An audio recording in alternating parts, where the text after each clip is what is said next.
नाज़रीन, इस वक्त बहुत ही अहम खबर आपको देने जा रहे हैं। अफसोसनाक खबर आपसे शेयर करने जा रहे हैं कि मुल्के अजीज़म इंडिया की बहुत ही मारूफ और मशहूर शख्सियत और अपने बयानात की वजह से हमेशा सुर्खियों में रहने वाली शख्सियत मौलाना सलमान नदवी के सिलसिले में खबर आई है कि आपको कुछ नामालूम अफराद ने किडनैप कर लिया है, आपको यरगमाल बना लिया है, आपको बंधक बना लिया गया है।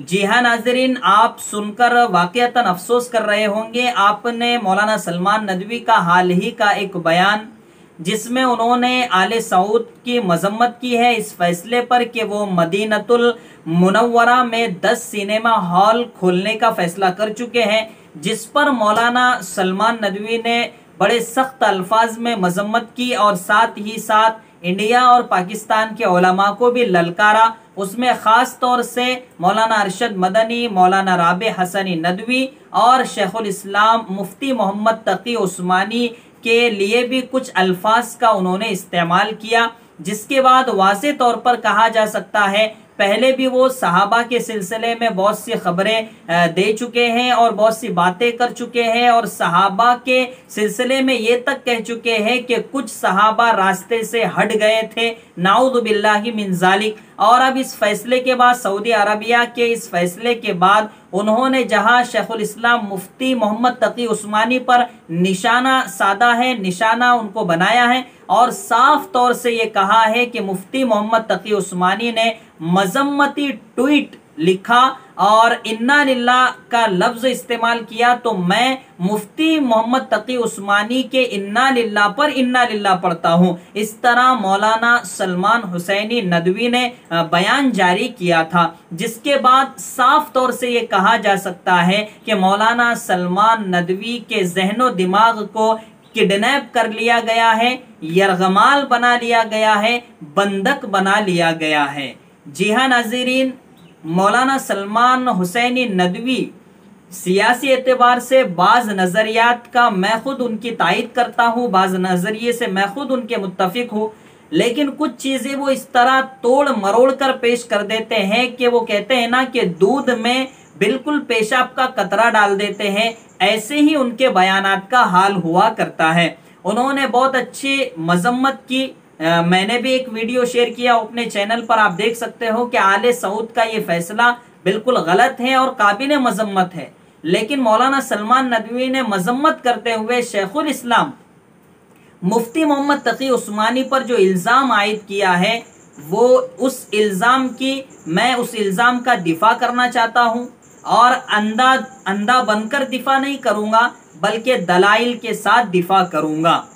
जी हाँ नाज़रीन, मुफ्ती मोहम्मद तकी उस्मानी दामत बरकातुहुल आलिया ने ट्वीट किया और बहुत पहले से हजरत ट्वीट करते आ रहे हैं कि आले सऊद के कुछ फैसले बड़े गलत होते जा रहे हैं और इस पर मुस्लिम दुनिया को आगे बढ़ना चाहिए। अलैसा मिनकुम रजुलुर रशीद का लफ्ज हजरत ने इस्तेमाल किया और इन्ना लिल्लाहि व इन्ना इलैहि राजिऊन भी पढ़ा।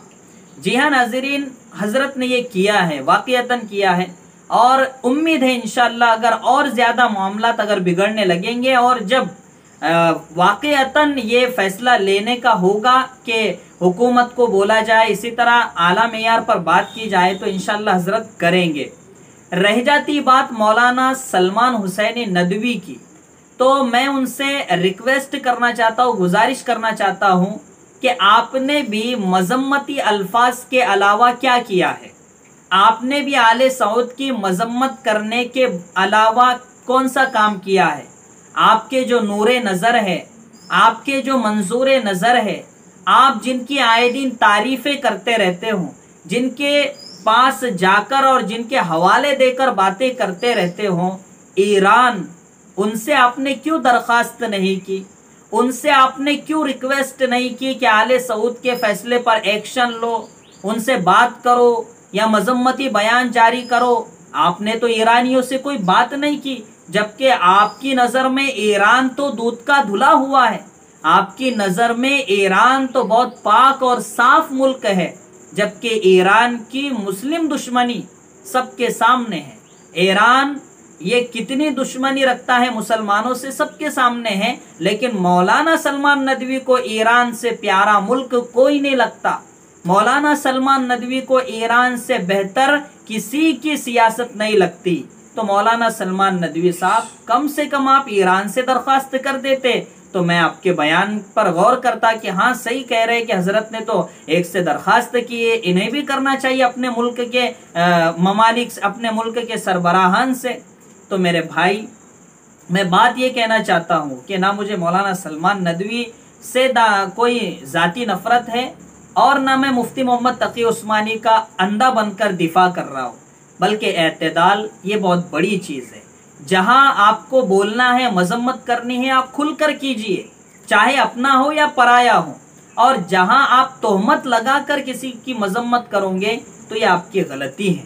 इसलिए मैं मौलाना सलमान नदवी से दरख्वास्त करना चाहता हूं कि हजरत आप भी खुद भी इक़दामात करें, आप भी ईरान से बात करें और भी ममालिक से बात करें जिनकी आप तारीफ़ें करते हो, जिनसे आपको उम्मीदें हैं कि मुझे वहाँ मकाम मिलेगा।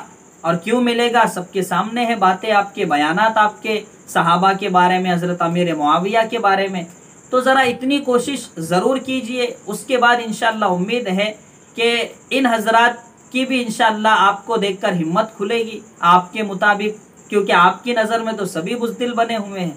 इसलिए सियासी एतबार से ये सियासी मामला है और इसके हल के लिए सियासी एतबार से कुछ इक़दामात करने पड़ते हैं। बहुत बारीक वो इक़दामात होते हैं और उनको मैं बताने जाऊंगा तो वीडियो मज़ीद लंबा हो जाएगा। मुफ्ती मोहम्मद तकी उस्मानी की मजम्मत करने से आपको क्या मिला, इसी तरह इंडिया के उलमा की मजम्मत करने से आपको क्या मिल गया। और भाई आप कह रहे हो राबता आलम इस्लामी से इस्तीफ़ा दे दो, तो अगर इस्तीफ़ा वो दे भी देते हैं तो उनको क्या फ़र्क पड़ने वाला है। वहाँ कई इमामों को उन्होंने जेल में ठोस दिया और कई लोगों को उन्होंने खिताबात उनके बंद कर दिए।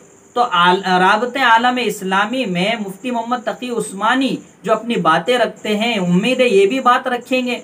तो इस्तीफ़ा देने से तो फ़ायदा होने के बजाय नुकसान हो जाएगा, बजाय इसके कि वहाँ हल निकलेगा।